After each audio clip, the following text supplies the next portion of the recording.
Bath bombs! To start off with your bath bomb, you will need 1 cup of baking soda. Since we're making enough for 2 people, we're going to split the batch into 2 bowls.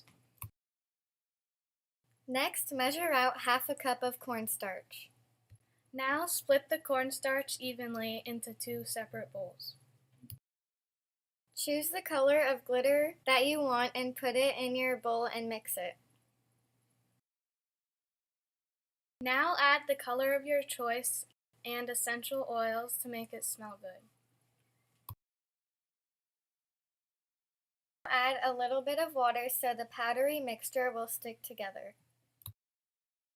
Keep mixing and add more water until the powdery mixture can stick together. Add half a cup of citric acid and mix thoroughly. Take your bath bomb mixture and tightly pack it in the mold. You can mix different colors to get a really pretty bath bomb. Uh-oh, we added too much water and the bath bomb started expanding inside the molds. And it made a huge mess, so we had to redo it. Our second batch turned out great, so we dropped it in some water and tested it out. When baking soda and citric acid are mixed and are put in water, they undergo a chemical reaction. The reaction produces a lot of bubbles, which you see as the bath bombs dissolve in the water.